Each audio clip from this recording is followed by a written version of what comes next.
Aleloia! Faly indray ny tenanay ry havana miarabanao aminaran'i Jesosy Kristy dia ho ampitomboana aminao mandrakariva amintsika tsiraray avy ny fiadanana sy ny fahasoavana avy amin'Andriamanitra, ny firaisana amin'ny fanahy masina. Alohan'ny hivavahantsika hitondrantsika ny fampaherezana ny tenin'Andriamanitra izay natoron'ny fanahy masina rahateo ho zaraina amin'izao fotoana izao dia omeko antsika sady ny lohateny izay ambaran'ny tompo zany dia samy ary hivavaka tsika hametraka izany aminaran'i Jesosy. Ny lohateny dia hoe mitaky asa amiko sy aminao ny tompo eo am-piandrasana ny promesse, ataoko amin'ny teny frantsay moa izany ny promesse eto dia ny valim-bavaka. Mety misy dikany maro manko izy, hoe nanome fampanantenana ve ny tompo, nanome teny, nanome nofy, nampafantatra anao na nisy fikasana na zavatra nentinao am-bavaka tianao azo, dia zay zany no tenin'ny tompo hoe mitaky asa amiko sy aminao ny tompo eo am-piandrasana ny promesse na ny valim-bavaka zany. Zay no entintsika am-bavaka, avy eo tsika zany hamaky ny tenin'Andriamanitra. Vavaka tsika tompoko. Eny ry Andriamanitra iray, i Jesosy Kristy tompo fanahy masina, mivavaka aminao zay miantso ny anaranao satria ianao ilay Andriamanitra avo indrindra, ilay Andriamanitra mahery, Andriamanitra be voninahitra, ianao ilay Andriamanitra tsy niova hatramin'ny taloha ankehitriny ary mandrakizay, ianao ilay Andriamanitra tompon'ny fahefana rehetra hatrany an-danitra ka hatraty an-tany, ianao mahay ny zavatra rehetra, ianao mahefa ny zavatra rehetra, ary ianao ilay Andriamanitra mihaino vavaka, mamaly vavaka, ka dia ianao no antsoinay, ianao no ivavahanay, ianao ilay Andriamanitra Abrahama, Isaka sy Jakoba, ianao ilay Andriamanitra Israely, ianao ilay Andriamanitra Davida, Andriamanitra Josoa, Andriamanitra ny ireo mpianatra, indrindra Andriamanitra naniraka ny zanakao lahy tokana Jesosy Kristy ho mpamonjy sy mpanafaka, nanolotra ny ainy, ny tena ny fanavotana, ny solo vonanay. Ianao no antsoinay ary ianao no ivavahanay, ka dia itenena tompo araka ny fombanao fa vonin-kaina izay, idina fanahy masina, fenoy ny fanahinao masina izay, aoka tsisy ambara fa tsy ny sitraponao, ary aoka tsisy hoenina fa tsy ny feonao koa, dia mitenena tompo aminaran'i Jesosy Kristy. Aleloia, amen. Amen. Dia arak'izay lohateny izay zany hoe mitaky asa amiko sy aminao ny tompo eo am-piandrasana ny promesse, eo am-piandrasana ny valim-bavaka, eo am-piandrasana ny fampanantenana, eo am-piandrasana ny fanantenantsika, indrindra moa zany eo am-piandrasana ny fiverenan'i Jesosy. Zay ambarantsika foana fa ho avy aho hozy Jesosy dia eo am-piandrasana ny fiverenana zany dia mitaky asa amintsika izy. Ny vakiteny raisintsika dia ao amin'ny Josoa 4:9 ka hatramin'ny farany. Zay ny tsara vakiana zany fa mety tsy voavaky androany manontolo io, raha sitrapon'ny tompo dia vakiana ihany, fa vakiantsika aloha ny 1 ka hatramin'ny 11. Ametrahantsika zany zany tenin'Andriamanitra zany, Josoa 4:9, vakiantsika amin'ny anaran'i Jesosy ny 1 ka hatramin'ny 11. Ary nihidy mafy ny Jeriko tamin'izany noho ny zanak'Israely, tsy nisy nivoaka avy tao ary tsy nisy niditra nakao.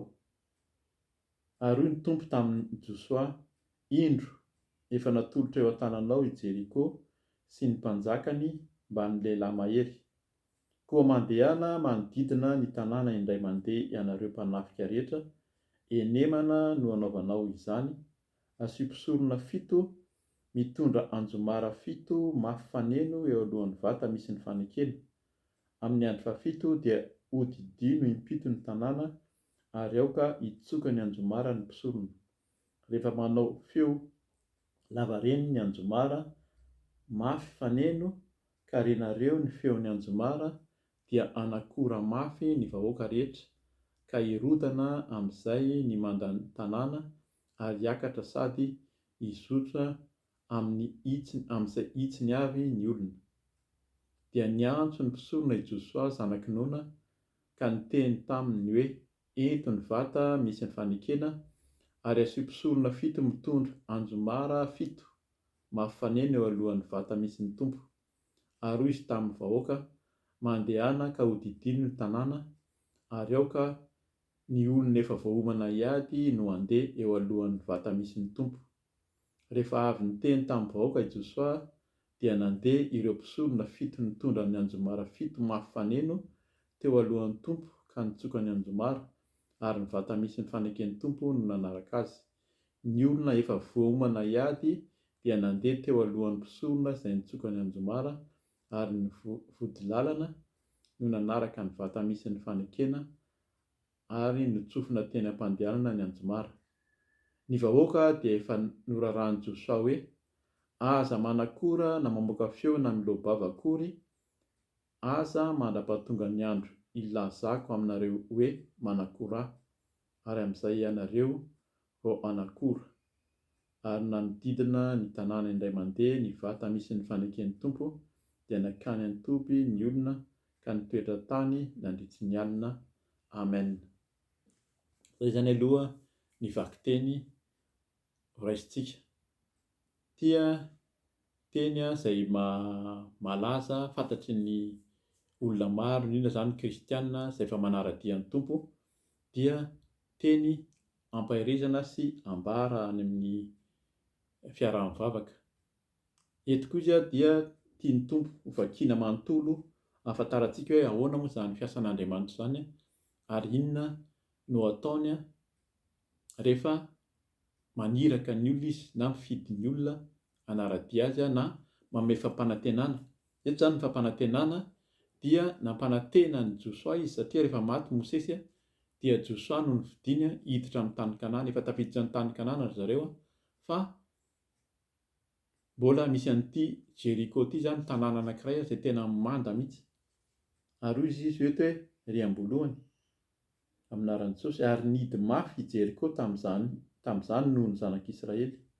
Noho ny zanak'Israely, noho ny fahatongavany teo amin'ilay tany Kanana izay nampanantenan'Andriamanitra azy, dia nidy ilay tanàna izay nampanantenana zany. Izay zany no efa lesona raisintsika sady, fa indraindray zany raha mampanantena ary Andriamanitra na miteny ary izy omeko anao ny tany Kanana hozy izy, dia mihidy, tena mihidy, tsy azo nidirana, tsy misy nivoaka avy tao izy ary tsy nisy niditra nakao. Dia indray zany ilay fampanantenana na ny valim-bavaka izay andrasantsika dia tena mihidy, ary sarotra mihitsy ny maka azy, fa misy zavatra takian'Andriamanitra ho atao azahoana azy. Dia andininy faharoa aminaran'i Jesosy, ary ny tompo, ary hoy ny tompo tamin'ny Josoa: indro efa natolotro eo an-tananao i Jeriko sy ny mpanjakany mba ny lehilahy mahery. Ahoana moa zany no eritreretintsika hoe misy fampanantenana, misy promesse, misy valim-bavaka izay ampanantenan'ny tompo, nefa tena mihidy izy, nefa miteny hoe efa omeko anao izy, ny mpanjaka sy ny tanàna, nefa zavatra mihidy sy mampatahotra zany, tsisy zavatra azonao atao amin'ny mety hoe azahoana valim-bavaka. Dia izay no ho azavain'ny tompo, azavain'ny fanahy masina amintsika hoe ahoana moa zany ny atao eo am-piandrasana ny valim-bavaka. Hipetraka fotsiny ve, mety hoe mivavaka ihany koa tsika, fa ny tenin'ny tompo eto dia mila manaraka ny tenin'Andriamanitra. Amin'ny voalohany aloha zany raha miady tsika na mihaino tompo fampanantenana, dia mila matoky mihitsy fa izy no mampanantena. Dia indray zany mety olombelona, mety ny eritreretintsika no mikasa hanao zavatra tsy avy amin'Andriamanitra. Izay hoe manontania an'Andriamanitra foana, manontania ny tompo mandrakariva amin'ny zavatra tokony ataontsika. Fa raha izy tokoa no manome, izy tokoa no mampanantena, dia hanao zavatra tsy takatry ny saina izy. Ho vakiako ihany angambany ny eo ambony kely eo ny toko 5:7-10. Ahafantarantsika ihany koa inona moa zany alohan'izay rehetrarehetra izay, inona no tokony atao. Efa fampianarana, efa ambaran'ny tompo amintsika foana izy, fa ho vakiako alohan'ny itenenana inona no voalohany indrindra tsy maintsy atao rehefa hoe manantona ny tompo. Aminaran'i Jesosy zany ny toko 5:7 zany amin'ny Josoa teo. Nohony teo akaikin'ny Jeriko Josoa dia nanompo ny masony ka nijery arindro, nisy lehilahy nitsangana tandrifiny ka ny sabany voatsoka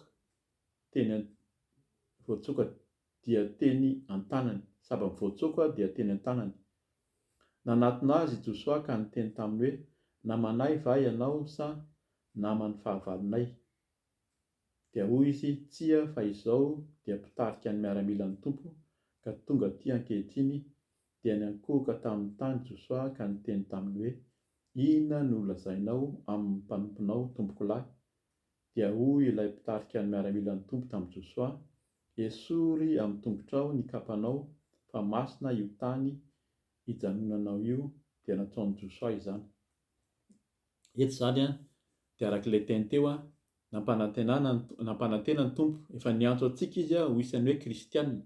Raha maheno izao teny izao ianao fampianarana efa nandray an'i Jesosy zany efa vita batisa, dia efa niantso antsika tahaka ny zanak'Israely tahaka ny Josoa.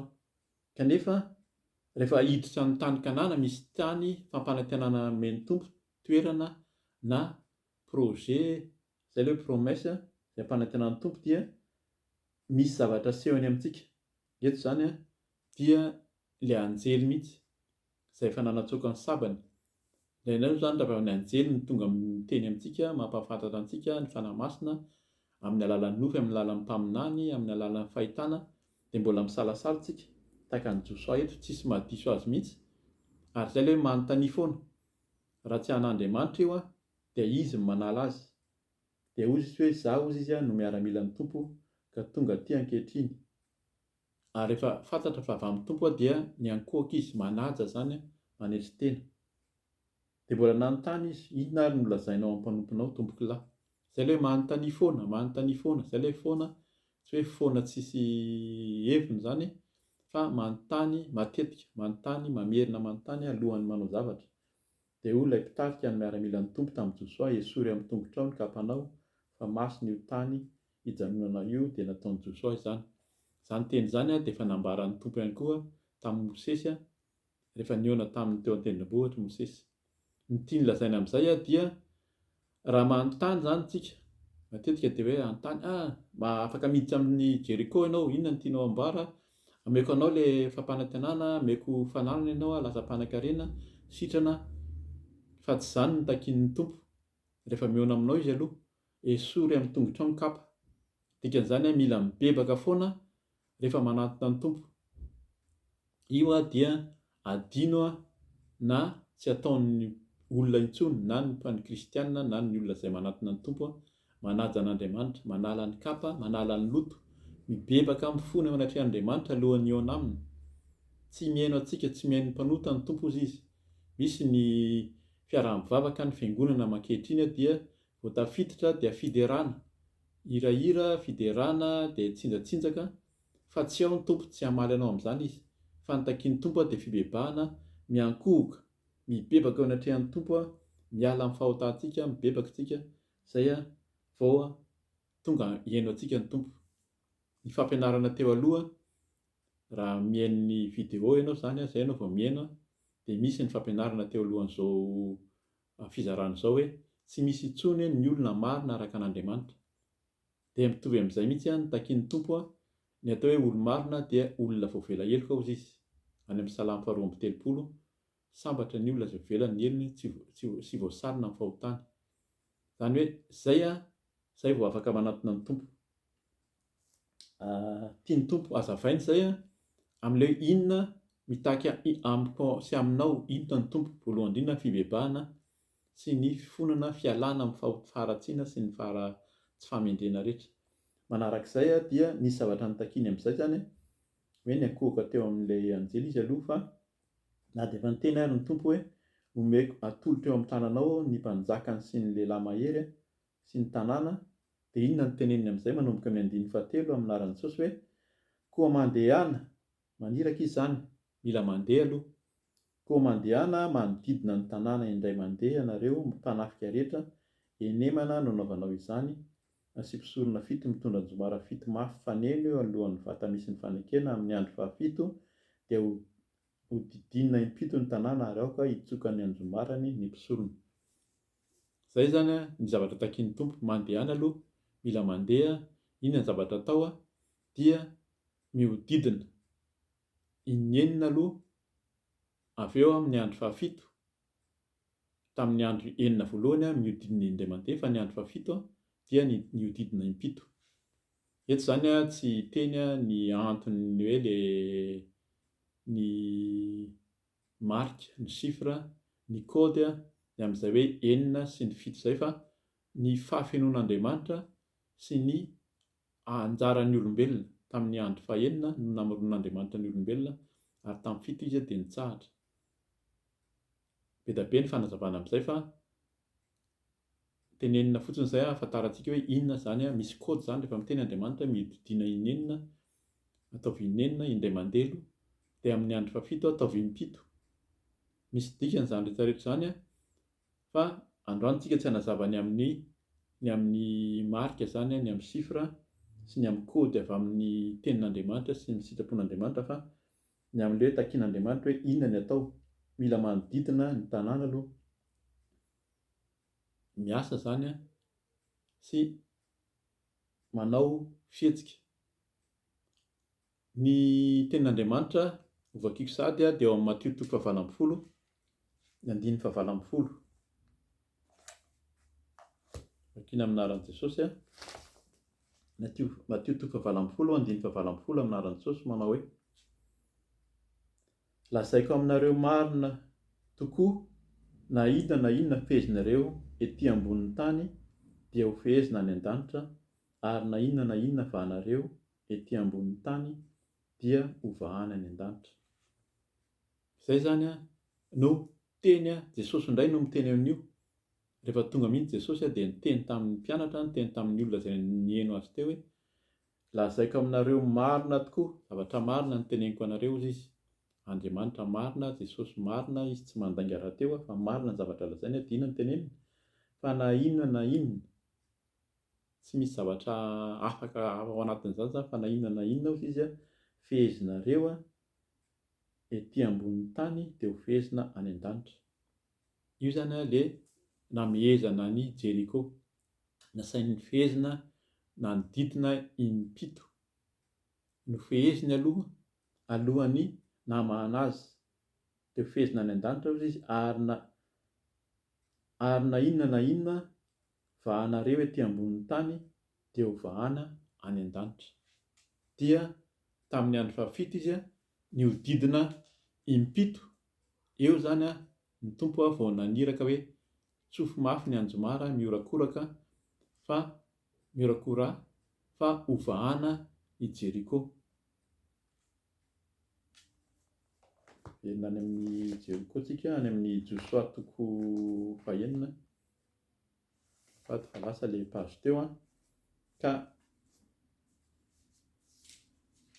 izay zany a no tiany tompo atao.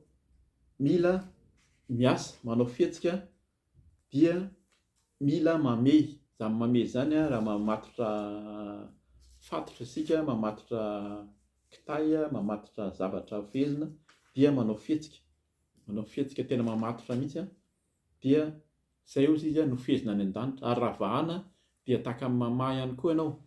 Rehefa manao asa ianao zany a, rehefa manao ny asa indrindra moa zany a, amin'ny iraka nomen'i Jesosy a, dia hozy endana hozy izy a, raha mino ianao dia izao famantaran'izao no anarak'izay mino. Hamoaka démonie amin'ny anarako izy, handroaka ny devoly izy a, hametra tanana amin'ny marary a. Misy fihetsika zany a, misy famehezana, misy famahana izay ataon'ny mpanompon'Andriamanitra. Tsika tsirairay avy zany tsika mino. Izy tsy miteny hoe izay olona na tena mafana fo, izay olona tena mahay mamaky tenin'Andriamanitra, ny olona tena manan-karena, na ny olona mahatra, fa izay mino dia izay ny famantarana anaraka azy. Ka tsika tsirairay avy izay manaraka ny tompo dia nomeny io fahefana io, ary nasainy manao io fihetsika io, zany hoe fehezintsika ety an-tany dia ho fehezina any an-danitra, ary izay vahantsika ety an-tany dia vahana any an-danitra. Dia izay no tonga anazy hoe manodidina impito. Ary ny zavatra nalamina, misy fandamina koa zany eo amin'ny tompo. Misy ny mpisorona, vakiako moa zany rehefa manao feo lavareny ny Anjomara fa mafy faneno ka renareo ny feo amin'ny Anjomara dia anakora mafy ny vahoaka rehetra ka hirodana amin'izay ny manda ny tanàna ary hiakatra sady samy hizotra amin'izay hitsiny avy ny olona.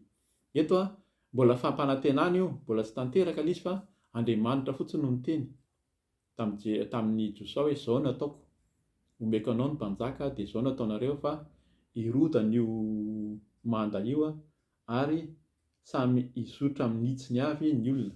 Io zany amin'ny teny Hebreo moa zany misy dikany hafa mihitsy io fa mahagaga hoe raha misy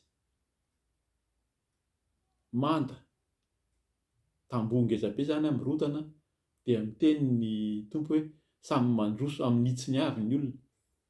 Fa matetika ianao raha hoe misy zavatra mirodana avo be sy mafy be zany tsy afaka manitsy eo amin'ny hitsinao ianao fa tsy maintsy miakatra kely dia midina na aleonao maka an'izay tsy mitangorona loatra na hoe any amin'ny tsy dia misy korotam-bato loatra.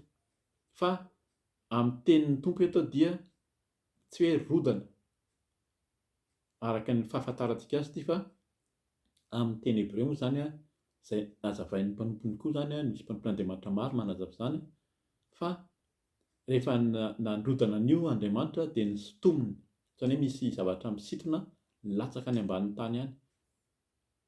Raha ny tena izy zany dia ohatran'ny hoe nilatsaka any ambanin'ny tany any ilay manda dia lasa nahitsy ny tany, nandeha tamin'ny hitsiny avy. Izany hoe tsisy zavatra nikorotana teo fa samy nahitsy, tsisy zavatra hoe sao dia tafitohana ianao na sao dia maratra. Fa tena hoe mandeha amin'ny hitsiny Andriamanitra rehefa manao zavatra dia manao zavatra tsy takatry ny saintsika ary mamboatra izy sy mandamina ny lalantsika sady. Vakiako izany toizako amin'ny 9 amin'ny Jesosy dia niantso ny mpisoa ny Josoa zanaky Nona ka niteny taminy hoe ento ny vata misy ny fanekena ary asio mpisorona 7 mitondra Anjomara 7 mafaneno eo alohan'ny vata misy ny tompo. Ary izy tamin'ny vahoaka mandehana ka hodidiny ny tanàna ary eo ka ny olona efa voaomana hiady no handeha eo alohan'ny vata misy ny tompo. Eto izany dia mila tsara fantarina koa fa araka izay teny izay mitaky asa, mitaky zavatra atao zany tsy fandaminana ny tompo rehefa hanome zavatra ho antsika. Ka eto misy olona izay efa vonona hiasa hozy izy no mandeha aloha, vonona hiady azafady. Izany hoe olona mafy ireo, olona matanjaka, olona tena tsy reraka, izay mahatonga ny tompo hoe maniraka. Rehefa hanao asa izy hanao zavatra aneho ny fahagagana dia maniraka izy miantso ilay olona izay mivavaka. Amin'ny teny frantsay izy antsoina hoe intercesseur. Amintsika moa zany mety tsy hoe tsisy ohatran'izany tamin'ny Jeriko izany intsony hoe tsy maintsy handeha tongotra dia handeha hihodikodina fa mivavaka, mivavaha foana hozy izy mandrakariva aza reraka. Ary ny olona rehetra mety tsy manana ohatra hoe sanatria tsy manam-potoana fa misy izay natsoin'ny tompo mihitsy hiady, olona efa volona hiady dia ilay olona mivavaka, mazoto mivavaka mitady an'Andriamanitra andraman'alina, io alefany eo aloha. Amin'ny asan'Andriamanitra zany rehefa sainy manao asa fanompoana dia misy foana ny fandaminana ary tsy maintsy misy ny vavaka, tolonam-bavaka atao izay olona tena hoe mitady an'Andriamanitra. Tsika tsirairay avy zany mila mivavaka raha itsika no mitady miandry valim-bavaka dia ianao ihany zany, tsika tsirairay avy, zahako ihany no mila mivavaka aloha, mandeha eo aloha, mivavaka mitady an'Andriamanitra araka ny teniny hoe midiry ianao amin'ny efitranonao ao mangingina fa ny tompo ilay Andriamanitra izay mahita anao mangingina hamaly anao. Tiany ianao aloha hivavaka, tiany ianao hibebaka araka ny efa nitenenina teo zany aloha alohan'ny zavatra rehetra dia mibebaka, mivavaka miaraka amin'ny tompo, mametraka ny fiainantsika amin'ny tompo fa izay izy vao hanao fahagagana. Amin'ny 9 amin'ny Jesosy ary rehefa avy niteny tamin'ny vahoaka Josoa dia nandeha teo ireo mpisorona 7 mitondra amin'ny Anjomara 7 mafaneno teo alohan'ny tompo ka nitsoka ny Anjomara ary ny vata misy ny faneken'ny tompo no nanaraka azy. Ny olona efa voaomana hiady dia nandeha teo alohan'ny mpisorona izay nitsoka ny Anjomara ary ny vodilalana no nanaraka ny vata misy ny fanekena ary nitsofina teny am-pandehanana ny Anjomara. Ny vahoaka dia efa norarahan'i Josoa hoe aza manakora na mamoaka feo na milobava akory aza mandra-pahatonga ny andro ilazako aminareo hoe manakoraha, amin'izay ianareo vao anakora. Eto zany a dia tena mila fampitandremana antsika mihitsy a mpanompon'Andriamanitra. Ny miteny be loatra dia indray a lasa gaga tsika. Za zany a fitona vavolombelona fohy ataoko a tamin'ny mbola tanora, tamin'ny mbola jeune mihitsy zany hoe tamin'ny 19 taona, 15 taona, 17 taona alohan'ny antsony tompo anahy tena miresaka be mihitsy.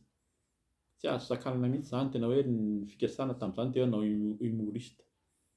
Dia manao blague sy mitabataba sy miorakoraka, zany foana nasaina natao zany le mpanakorotana any am-pianarana, any amin'ny lycée, any amin'ny CEG.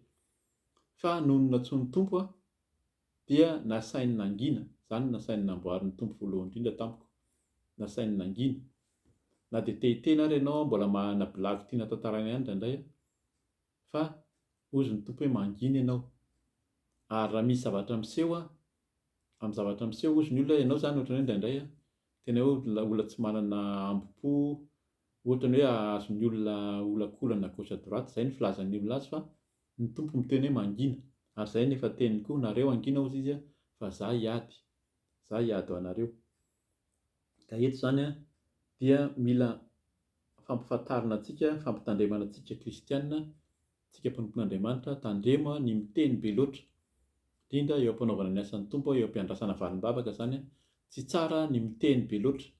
Ataovy ny vavaka dia aoka ny tompo ny asa, fa antsika angina fa izy no hiady ho antsika.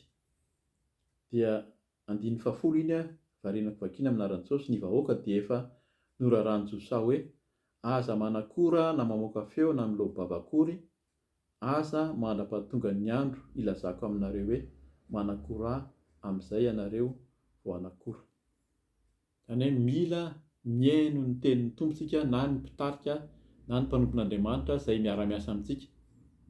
Mety tsika ihany zany no itenenan'ny tompo na olon-kafa ny miteny hoe andraso aloha, aza dia miteny be loatra fa andraso ny baikon'Andriamanitra. Izay ilay manontany an'Andriamanitra, andraso ny baikon'Andriamanitra, fa amin'izay tsika vao hideran'Andriamanitra anakora, hisehoany voninahitr'Andriamanitra. 1:1 amin'ny anaran'i Jesosy. Ary nanodidina ny tanàna indray mandeha ny vata misy ny fanaken'ny tompo, dia nakany antoby ny olona ka nitoetra tany andritry ny alina. Olona betsaka zany a, olona betsaka zany nandeha zany fa nangina ireo, hoe tsisy miteny, mandeha fotsiny a, izay mitsoka anjomara ihany no mitsoka. Eto io mitsoka anjomara io a, ny anjomara amin'ny teny Hebreo sy ny amin'ny sitrapon'Andriamanitra dia ny tenin'Andriamanitra. Ny tenin'Andriamanitra io, ny tenin'Andriamanitra izay ihany no arahantsika, izay no afaka miteny. Fa ny sisa amin'izay a dia mangina miandry ny sitrapon'ny tompo amin'ny fanatanterahana ny asany.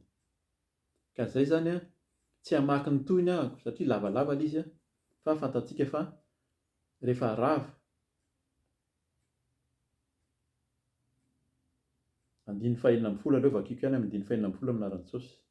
Ary tamin'ny nandehanan'ny fanimpitony raha nitsoka ny anjomara ny mpisorona dia hoy Josia tamin'ny vahoaka, manakoraha fa efa omeny tompo anareo ny tanàna, dia atolotra ho an'ny tompo ho zavatra voahozona ny tanàna sy izay rehetra ao, fa raha agajanga ihany no velomina dia izy sy izay rehetra miaraka aminy ao an-trano, satria nanafina niraka nalefantsika izy. Eto zany a ny tena tian'ny tompo teneny eto dia rehefa tena vita ilay fihodidinana fahafito manaraka ny sitrapon'ny tompo amin'ny zavatra takiny a, vavaka fibebahana, dia miandry mamaky ny tenin'Andriamanitra, mahafantatra ny sitrapon'Andriamanitra, dia amin'izay a vao afaka mandroso. Dia noho ny rava i Jeriko, vakiako ilay izy a 20 amin'ny anaran'i Jesosy, dia nanakora ny olona ary notsofina ny anjomara, noho ny ren'ny vahoaka ny feon'ny anjomara dia nanakora mafy izy, ka nirodana tamin'izay ny manda ary niakatra tao an-tanàna ny olona sady samy nizotra tamin'izay hitsiny avy ka azo ny tanàna.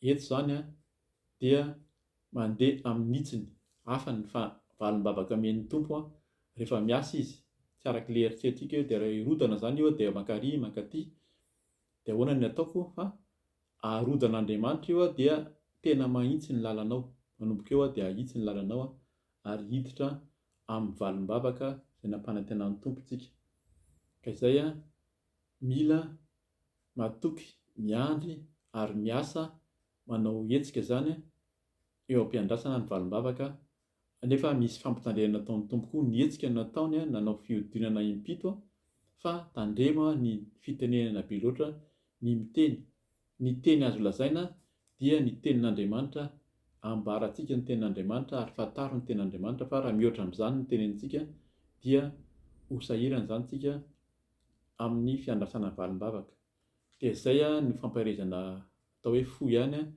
sady fanazavana ny amin'izay tenin'Andriamanitra izay ny amin'ny sitrapon'Andriamanitra hoe mitaky asa amiko sy aminao ny tompo eo am-piandrasana ny valim-bavaka eo am-piandrasana amin'ny teny frantsay hoe promesse ihany koa ka dia mahereza tompoko ny tompo ombantsika tsiraray avy ary ampahery antsika sady efa maly vavaka sady amin'izay napetraka tsika amin'ny tompo voninahitra amin'Andriamanitra irery ihany dia manao velomanao aminaran'i Jesosy raha mbola tsy tonga moa izy zany dia mbola miverina eto foana tsika hifampahery hifampizara.